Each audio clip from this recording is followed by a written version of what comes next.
Our first question from the mailbag is more of a statement from the past master. Tom, you, Mitch, Marshall, and the rest of the Chat Sports crew are awesome. Keep up the great work. Thank you, my friend. And remember, guys, if you want to be on the mailbags, it's kind of straightforward. These are all done live. You have to make sure you subscribe. From Hunter, how realistic would Deshaun Watson of the Browns be with the rumors earlier this week about the Browns looking into it? It's tough to know because if he doesn't get cleared off the field, you can't bring that guy in. You just cannot do it. So if that stuff gets cleared and Watson, who has a no-trade clause, by the way, wants to go to Cleveland, then maybe at that point it starts to make some sense to have him as a fit. I think if you're the Browns, you owe it to your franchise to look in to other quarterbacks. You might not be able to pull it off, might not make sense, might be too expensive, whatever, but you got to look into it. From Jim Panton 84, do you think Russell Wilson is done in Seattle and will leave via free agency after the year? Not free agency. He is not a free agent. Seattle will not cut him. That'd be stupid. Wilson, in the end, is going to have to be traded. And I think there's a very good chance that Wilson ends up getting dealt somewhere. Like, I think that's the likely outcome in the end, that Wilson, whether it's this year or maybe even the year after that, is somewhere else. I don't think he finishes his career in Seattle, which I know is pretty disappointing, but I think there's a very good chance he gets dealt this offseason. From Virgil Ellis, is there a chance Mike Tomlin gets fired this year? I know the Steelers' year has not been great. I don't think that team is that good, though. Like, the quarterback's old. They can't run the football. They've made some, I think, questionable decisions with the draft process. I think to have the record they have is testament to how good Tomlin is as a coach. So I know at some level there's some fatigue with having a coach there for so long and not getting a title. It's kind of the similar Pete Carroll conversation. But I think if you're Pittsburgh and you fire Mike Tomlin, you're going to get somebody better than him. But I don't think so. So unless you want to go full massive rebuild, blow it all down to the studs, which if so, why do you draft a running back in round one? That should be stupid. I think you keep Tomlin and try to keep winning games with whatever your quarterback looks like next year. So what do you think? Would you fire Mike Tomlin? Type in Y for yes, you can him, and for no, you would not. I'm not doing it, but I want to hear what you guys have to say. This is the pinned comment on today's video. So if that ad break comes here on YouTube, I want you guys to take advantage of it. Head down to that pin and type in Y for yes, N for no. From Bailey, since MP is our future, should he choose who we draft? Is this a Cowboys question? Is this Micah Parsons question? Like, let me put it to you this way. If you mean MP as a player, hell no. You do not let your players make your draft picks. That is why you have a GM. That is why you have a head coach. You don't let the players make your decisions. Like, that's not a good route there. You let your GM, your head coach, make your decisions, not a player, whoever it may be. From Taruka, will Broncos GM George Paton trade or draft a quarterback, and who would he choose? I think you have to find a way to trade for a quarterback. That roster in Denver right now is built in a pretty good spot to have success right now, but you got to figure out who it ends up being. So Aaron Rodgers, Russell Wilson, like, that's the route I would go. Like, I would look at one of those veteran QBs, try to go, as tough as it is, go Peyton Manning 2.0 and go have success with a veteran quarterback in a win-now mode. Glen McBride, can the Dolphins draft a running back early? About time, right? They've been looking around for oh so long to try to find a running back. And Myles Gaskin, Salvin Ahmed, it's not very good. I thought they were going to take Javonte Williams. Denver sniped them. Probably time to take somebody in round 2, round 3, and there should be guys available. I think there's a bit of a consensus in whatever the order looks like. Isaiah Spiller, Kenneth Walker out of A&M, Michigan State respectively, Breece Hall from Iowa State, Kyron Williams from Notre Dame. I like those 4 guys. I thought those are pretty big depth options. Zach Charbonnet out of UCLA, all I think potentially good guys to try to bring in and develop and work with those players in the end. So it's an interesting situation in the end in terms of trying to develop and build that running back room. You don't want to overcommit to it, but at some point you're just going to have to go all in and build with what you can at that point. Otherwise, it's just kind of a lost cause. So I think at this point, if you are Seattle, or excuse me, if you are Miami, go get it done. Go find a way to get those guys in and get a ground game, an offensive line, something for Tua, because he needs help beyond just a bunch of short, quick passes, which he's good at, by the way. Now, if you want to join these live mailbags, this is a great opportunity. All you have to do is hit that big red button and subscribe right now. It's free. All the mailbags are done live here on Chat Sports. So if you want in, hit that big red button and subscribe for free videos every single day here on Chat Sports. From Kevan McFlurry, first off, what a fantastic name that is. Should Deshaun Watson go to the Panthers, and what will it take? I think he is a good option for Carolina if he gets cleared. Like Sam Darnold, very clearly not the guy.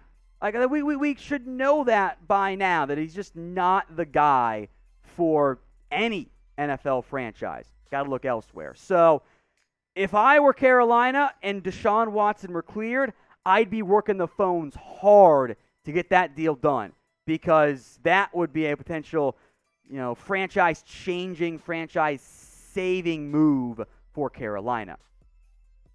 From James Tillery, could Evan Neal possibly be the number 1 pick?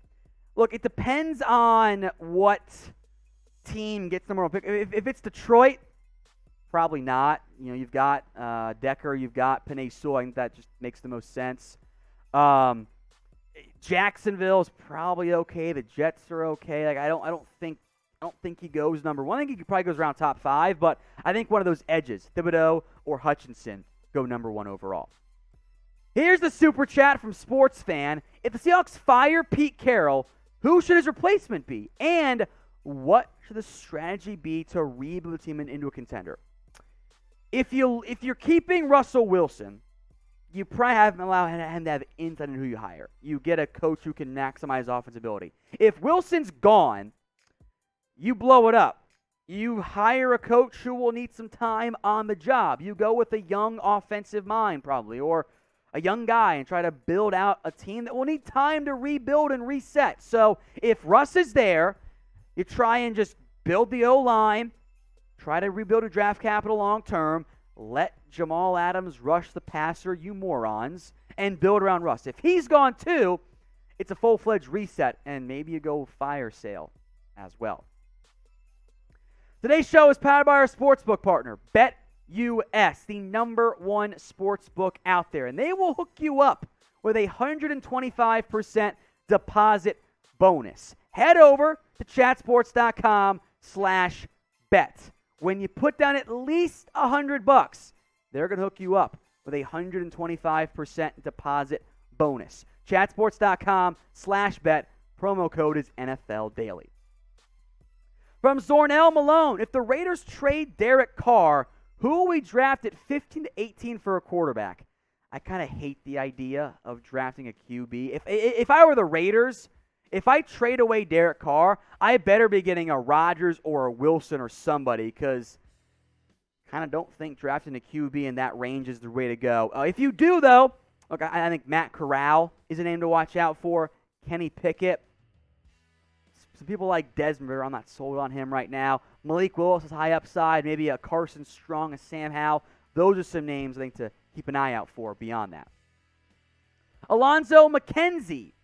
Should the Vikings hire Greg Roman?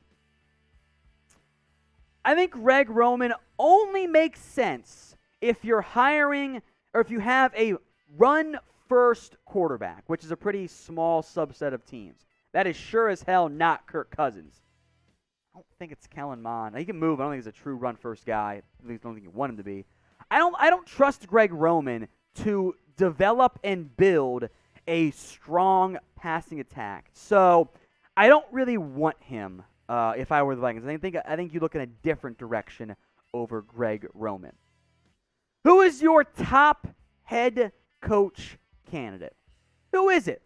Is it Matt Eberflus? He's been a hot name right now. Is it Eric Bieniemy, Kellen Moore, Dan Quinn, Byron Leftwich, Brian Daboll? Who is it? Let me know what you guys have to say in the comments. Your top NFL head coach option. Super chat from the past master. In my humble opinion, Zimmer is just not the guy for the Vikings. Do you have any thoughts who would be a good replacement? So, if you're a Vikings fan, past master, we have a Vikings channel. We've asked 2 questions on them. We have a Vikings channel, by the way. We did break down some Mike Zimmer replacements for you to check out if you want to. There's a full list. I went 10 names there. I think Doug Peterson would be a really good hire for Minnesota, but you can check out that channel. I'm drawing a blank on what the channel name is right now. I know we have it as an L3. It is youtube.com/Vikings Today. That is our YouTube channel. Check it out. I'll put the link in the comment section for you as well.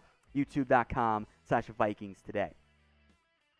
Jim Panson 84. What are the most attractive destinations for veteran QBs like Wilson or Rodgers? I think it's a pretty deep list. I think Denver's a great fit. If the Raiders can get figured out, maybe Las Vegas. I don't love the Giants' destination because I don't trust their GM at the moment. I think Denver really is a good landing spot for one of those teams. If Miami is dumb and moves on from Tua and pays up all this draft capital, Miami could be a decent fit. Pittsburgh could be a good destination as well. Maybe Washington. I think Washington, New York, a little bit lower on that destination list. Beyond that, New Orleans. New Orleans is a really good fit for both those guys. From Russell Cox, should the Seahawks break the bank to play Quandre Diggs? Probably. Diggs has been awesome this year. Now, his age is a factor, but 5 interceptions, 7 pass breakups, he going to get paid. Diggs is going to get a big-time offer in free agency from somebody. So if you're Seattle, he's awesome this year. With Adams hurt, he's been by far your best safety out there. You kind of can't let him leave if you're trying to win games next year. Robert Bruce, hello Tom, hello Jeff. What do you think the Patriots need to be an elite team? I think it's a number 1 receiver. What about you? Probably. I think receiver's your biggest need, like that true dynamic number 1 guy. Probably some more growth from Mac Jones, but a number 1 receiver will help you in that area. From Joe Squid, #NFL, #Chase is the GOAT. What is this, a Gamer Dude's burner account? What happens if the Niners, there's a 3-way tie between the Niners, Eagles, and Saints? Okay, let me check that. I got my simulator up here. Hold on. I'll do the math live for you guys right now. 3-way tie between the Niners, Eagles, and Saints. So as things sit right now, the Niners are in the playoff picture. If the Saints win, that puts them at 8-7. So let's go on the assumption that everybody wins out. I think that's the easiest path to make that work. The Eagles beat the Washington football team. The Saints beat Carolina. The Niners beat the Texans. I think that happens, by the way. The Saints beat the Falcons. That makes sense. Niners beat the Rams, and then the Eagles beat the Cowboys, which may not happen. In that scenario, the Niners get left out. So San Francisco does not control their own destiny at this point. They will need some help down the stretch. So who wins the Super Bowl? I think the parity this year means that any team that makes it outside of probably the 7 seeds have a real chance at making a run this year. Let me know what you guys think in the comments section.